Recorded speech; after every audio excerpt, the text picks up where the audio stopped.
Foundation engineering. Foundation engineering हम लोग पढ़ रहे थे लास्ट क्लास में। Multiple choice question obviously based on soil exploration and soil stabilization. तो उसमें जितने भी इम्पोर्टेंट क्वेश्चन थे हम लोग कल कंप्लीट कर लिए हैं। आज हम लोग नया जो चैप्टर है स्टार्ट करेंगे एमसीक्यू का, वो है फील्ड टेस्ट। तो फील्ड टेस्ट में हम लोग पढ़े थे कि बहुत सारे फील्ड टेस्ट होते हैं। जैसे पहला प्लेट लोड टेस्ट हो गया, सेकंड है स्टैंडर्ड पेनिट्रेशन टेस्ट हो गया, स्टैंडर्ड पेनिट्रेशन टेस्ट। फिर होता है कोन पेनिट्रेशन टेस्ट। कोन पेनिट्रेशन टेस्ट दो टाइप्स का होती है। उसके एक होता है स्टैटिक, जिसको हम लोग बोलते हैं डच। तो डच साइंटिस्ट का नेम है, उन्होंने सबसे पहले यह यूज किया था। और उसके बाद डायनेमिक कोन पेनिट्रेशन टेस्ट। उसके बाद बहुत सारे टेस्ट होते हैं जो हम लोग की यहाँ पढ़ना सिलेबस में नहीं पढ़ना है, लेकिन जो बेसिक जो इम्पोर्टेंट है वही टेस्ट हमें पढ़ना है। तो उसके बाद हम लोग पढ़ते हैं जियो फिजिकल मेथड।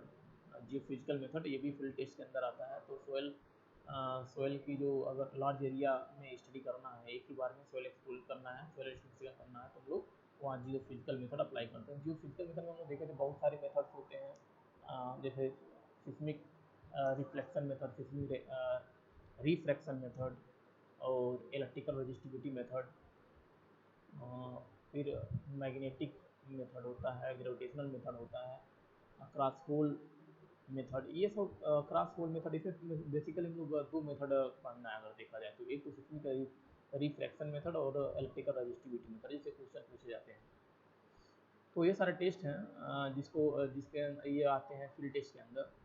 तो इस पे क्वेश्चन क्या क्या पूछे जा सकते हैं, एक्सपेक्टेड क्वेश्चन क्या हो सकते हैं, नंबर ऑफ वैरायटी क्या हो सकती है क्वेश्चन का, तो उसके बारे में हम लोग पढ़ने वाले हैं। तो आज हम लोग स्टार्ट करते हैं। फर्स्ट क्वेश्चन है the commonly use Jio physical method for site exploration. The commonly used Jio physical method for site exploration is. तो ग्रेविटेशनल मेथड ये भी होता है, ग्रेविटेशनल मेथड। ग्रेविटेशनल मेथड ये भी आपका जियो फिजिकल मेथड होता है। Electrical resistivity method, magnetic method ये भी होता है। तो इसमें पूछा कॉमनली यूज, तो वैसे तो ये हम लोग इतना यूज नहीं करते हैं, ये भी नहीं यूज करते, ये भी यूज नहीं करते हैं। तो कॉमनली जो यूज करते हैं मैं बताया दो ही मेथड्स हैं, एक तो सिस्मिक रिफ्रैक्शन और इलेक्ट्रिकल रजिस्टिविटी मेथड। तो इस क्वेश्चन का राइट आंसर हो जाएगा option B, electrical resistivity method. अगर आप एक्सप्लेनेशन देखेंगे, the electrical resistivity and seismic refraction method are the most commonly used for civil engineering purpose. तो मैं बताया दो मेथड बेसिकली यूज करते हैं। नेक्स्ट क्वेश्चन देखें। Electrical resistivity method is based on the measurement of. Electrical resistivity method के अंदर हम लोग क्या मेजरमेंट करते हैं, किस क्या कैलकुलेट करते हैं। हम लोग को अगर याद होगा रो की वैल्यू कैलकुलेट करते हैं। रो को बोलते हैं स्पेसिफिक रेजिस्टेंस, स्पेसिफिक रेजिस्टेंस बोलते हैं या रजिस्टिविटी बोलते हैं। स्पेसिफिक रेजिस्टेंस या रजिस्टिविटी और रजिस्टिविटी,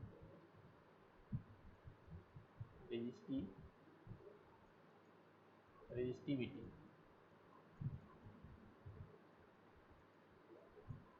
और इसको हम लोग रो से डिनोट करते हैं।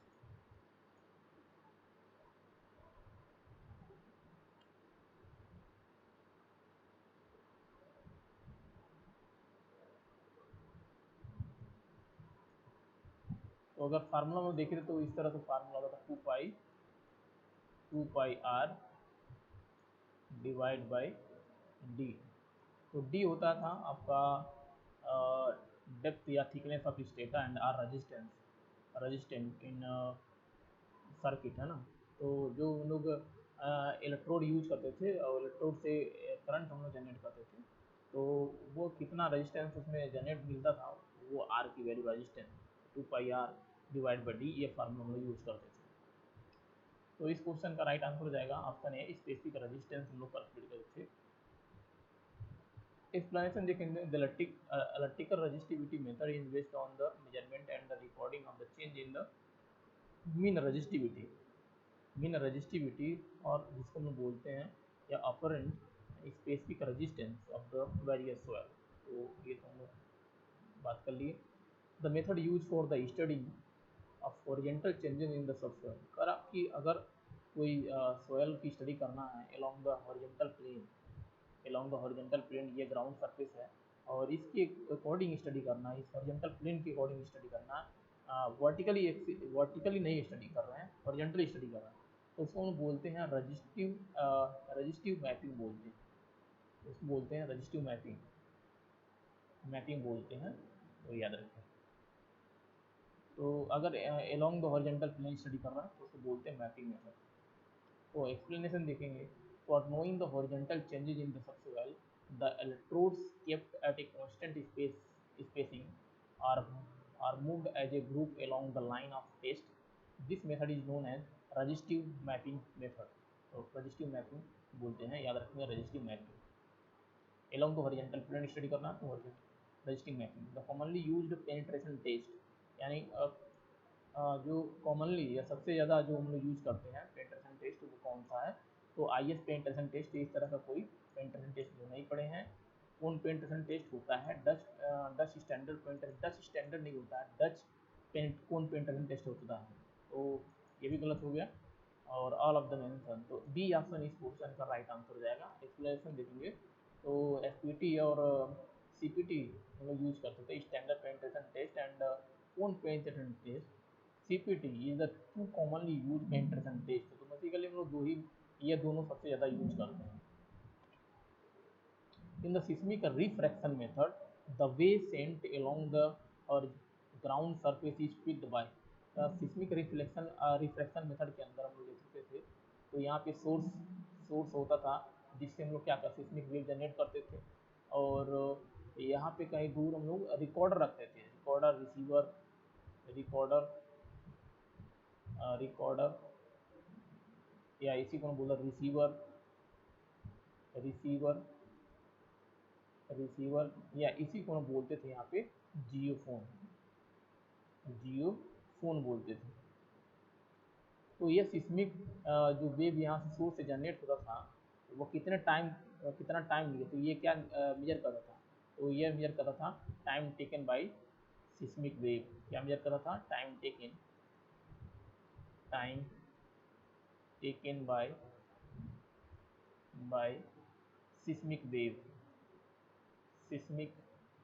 सिस्मिक वेव, यानी सिस्मिक वेव सोर्स से रिसीवर तक पहुंचने में कितना टाइम लगाया, उसकी वैल्यू ये बता देते हैं कितना टाइम लगाया। तो कौन यहाँ पूछ रहा है कि कौन पिक करता था, जो सिस्मिक वेव है उसको कौन रिकॉर्ड करता था, तो उसको बताना है, तो ये हो जाएगा जियोफोन। तो इस क्वेश्चन का राइट आंसर हो गया B, option B, geophone. Next question explanation देखेंगे।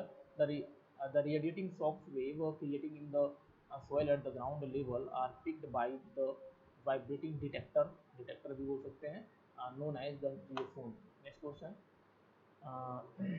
लिस्ट वन या मैचिंग सैम्पलर और सैम्पलर है और यूज है, तो split spoon sampler and stationary piston sampler और रोटरी सैम्पलर और कंप्रेस्ड एयर सैम्पलर, तो ये तो उसी क्वेश्चन का है, अभी हम लोग कल किए भी थे ये क्वेश्चन। तो split spoon sampler, stationary sampler और रोटरी सैम्पलर और कंप्रेस्ड एयर सैम्पलर। तो कंप्रेस्ड एयर सैम्पलर हम लोग यूज करते हैं अनडिस्टर्ब सोइल सैंपल के लिए। अगर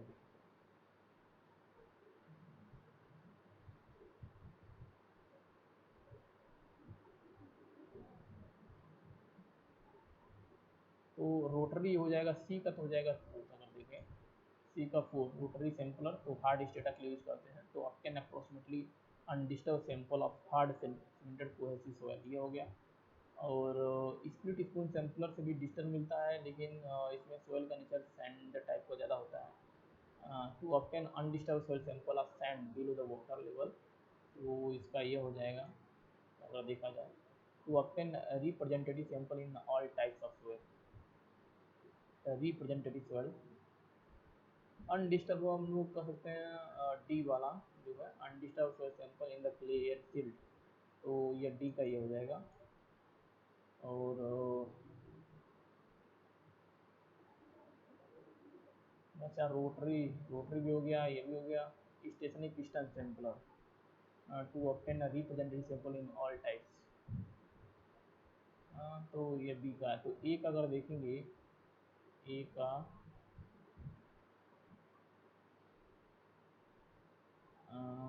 4 का 3 और डी का 2। तो ए का हो जाएगा 2, ए का 2 तो उसमें नहीं है, इसका मतलब मैच ए का 2, ए का 3, ए का 1, बी, ए का 3 to obtain the undisturbed soil sample of the sand below। अच्छा ए का 2 तो नहीं मिल रहा है, ए का 3 हो जाएगा ना। to obtain undisturbed soil sample clay, ए का 1 हो जाएगा अगर देखा जाए। ए का 3 तो नहीं हो सकता, ए का 1 हो जाएगा। 1 का to obtain a representative sample in all types of soil. तो ए का 1 हो गया, और बी का स्टेशनरी, बी का 3, बी का भी सही है, बी का 3, और सी रोटरी सैंपल तो ये 4, ये भी सही है। और डी का 2, डी डी है कंप्रेस, डी का 2 तो ये भी सही है, अनडिस्टर्ब सोइल सैंपल मिलता है सैंड बिलो, ठीक है। तो सी आंसर हो जाएगा, C answer. The measurement of resistance and penetration is done by, the measurement of resistance and penetration is done by, यानी रेजिस्टेंस एंड पेंट्रेशन दोनों होता है।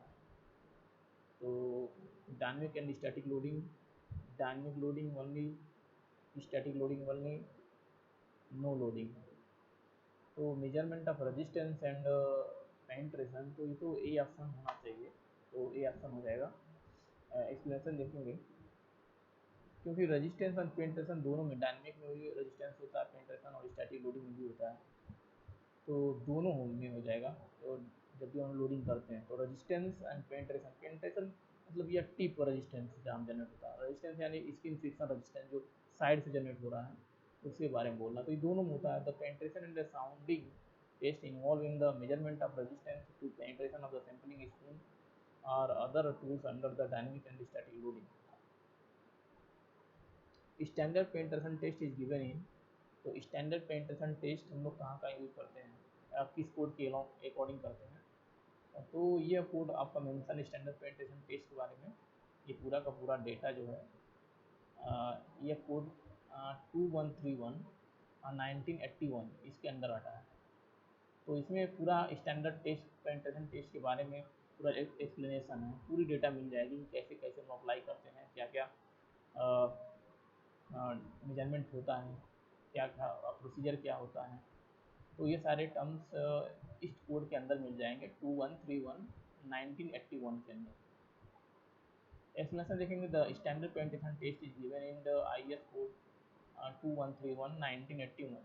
द अब ये तो हम लोग स्टील के लिए यूज़ करते हैं, स्टील डिजाइनिंग के लिए, तो limit state design of steel structure उसके लिए हम लोग यूज़ करते हैं। और 456/2000 ये तो हम लोग लिखते हैं प्लेन कंक्रीट स्ट्रक्चर के लिए हम लोग यूज़ करते हैं। The standard penetration test is perform in clear hole of dia. तो कर बोर होल की डाया कितना रखते हैं, अगर हम लोग एसपीटी टेस्ट अप्लाई करने जाना तो बोर होल की डाया के बारे में पूछ रहा है। तो बोर होल की डाया हम लोग लेते हैं 55 से 150 150 तक हम लोग रखते हैं डाया। तो सी आंसर, ये आपको याद करना पड़ेगा कितना होना चाहिए। तो एसपीटी के लिए जो डाया होना चाहिए, मिनिमम डाया 55 और मैक्सिमम कितना 150 होना चाहिए, 150 तो बोर होल डाया पूछ रहा है। Explanation देखें, according to IS 2131 1981 the standard penetrating test is performed in the clear hole of, clear hole it means bore hole।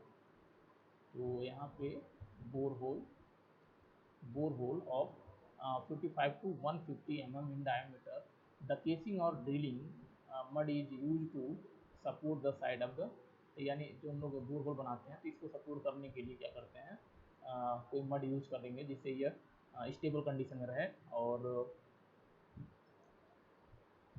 Failure ना हो, यानी इसके बोर होल के अंदर ना गिरे। The sampler in standard penetration test has outer diameter. तो outer diameter 50.8 होता है, इंटरनल डायमीटर 35 और एक्सटर्नल डायमीटर तो 34.9 होता है, तो 35 हम लोग यूज़ करते हैं। तो स्प्लिट स्पून सैम्पलर यूज करते हैं स्टैंडर्ड पेंटेशन में। इसके लिए कौन सा यूज करते हैं? Split spoon spoon sampler split spoon sampler use करते हैं। सैम्पलर, ठीक है, तो ये सैम्पलर यूज करते हैं। और इंटरनल डायमीटर जो लेते हैं, तो इंटरनल डायमीटर होता है 34.9 mm, और एक्सटर्नल डायमीटर होता है, तो ये हम लोग यूज करेंगे 35 भी मिलेगा, 35 mm। और आउटर डायमीटर होता है 50.8 mm स्पून सैंपलर का। तो आउटर डायमीटर पूछा है, तो आंसर हो जाएगा हमारा 50.8 mm। एक्सप्लेनेशन अगर देखें तो in the standard penetration test thick wall sampler are use which has the outer diameter of 50.8 mm or 2 inch. The thick wall sampler is given in the inner lining. So the sampler in standard penetration test has the inner diameter, तो inner 35 हो गया, तो 35। The sample in driven by the weight in the sample standard penetration test, the sample is driven by, तो कितने जो sample है उसमें wait कितना हम लोग गिराते हैं, वेट जो हैमर है, हैमर का वेट पूछ रहा है, 65 kg याद रखेंगे। The height of free fall in sample in standard, तो हाइट ऑफ कितनी हाइट से हम लोग हैमर गिराते हैं, हैमर याद रखेंगे। एसपीटी टेस्ट में, SPT test standard penetration test, SPT test standard penetration test, तो वेट ऑफ हैमर अगर या वेट ऑफ हैमर सबसे ज़्यादा यही सब क्वेश्चन पूछा जाता है। Wait of hammer, monkey hammer हम लोग यूज़ करते हैं। वेट ऑफ हैमर तो मंकी हैमर होता है, इस तरह का हैमर बना होता है, और यहाँ पे ऐसे इस तरह से होता है मंकी शेप का, इसे मंकी हैमर बोलते हैं। वेट इसका 65 kg याद रखेंगे। और कितने हाइट से इसको गिराते हैं, हाइट ऑफ फ्री फॉल उसको बोलते हैं। कितने हाइट से गिराएंगे, तो हाइट याद रखेंगे, हाइट होता है 75 सेंटीमीटर, 75 सेंटीमीटर होता है हाइट। तो इस क्वेश्चन का आंसर हो जाएगा 75 centimetre. The sampler is driven through the a seating with, तो सीटिंग वैल्यू कितना हम लोग लेते हैं, यानी जो इग्नोर कर देते हैं सीटिंग वैल्यू कितना है, तो हम लोग 3 लेयर में करते हैं। एसपीटी टेस्ट जब भी करना होता है, वो रोल का 3 लेयर में करते हैं। पहला लेयर ये 150 हो गया mm, और फिर दूसरा लेयर में करेंगे, नंबर ऑफ स्ट्रोक काउंट करते रहते हैं 150 mm, फिर तीसरा लेयर करेंगे 150 mm, 150 mm, 3 लेयर में करते हैं। पहला वाली वैल्यू इसको हम लोग कंसिडर नहीं करते हैं, इसके लिए एसपीटी नंबर ऑफ लोग काउंट नहीं करते, तो इसको सीटिंग वैल्यू बोलते हैं। तो सीटिंग वैल्यू हो गया 50 सेंटीमीटर, तो बी आंसर हो जाएगा। The minimum open length of the sampler should be, minimum बोल रहा है, मिनिमम 60 सेंटीमीटर,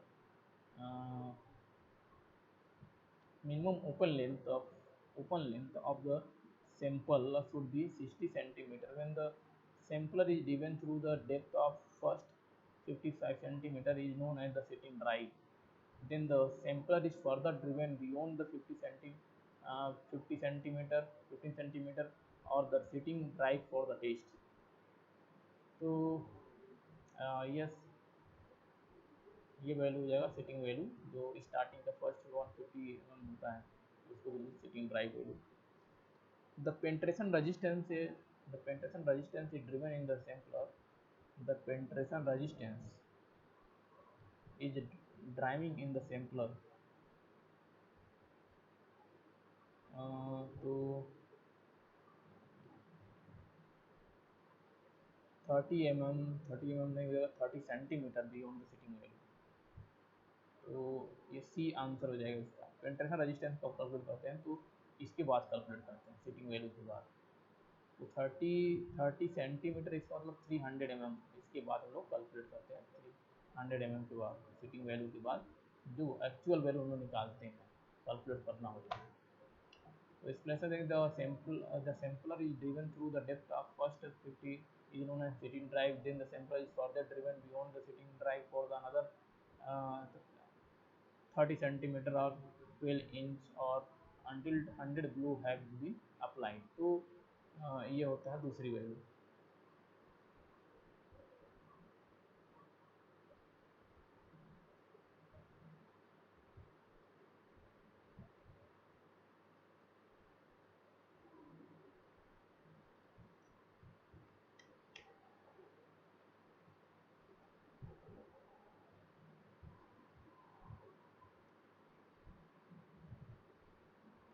नेक्स्ट क्वेश्चन देखेंगे, refusal of standard penetration test occur when the sampler penetrate. तो अगर कितने कौन सी वैल्यू हम लोग रिफ्यूज करते हैं, यूज नहीं करते हैं। तो अगर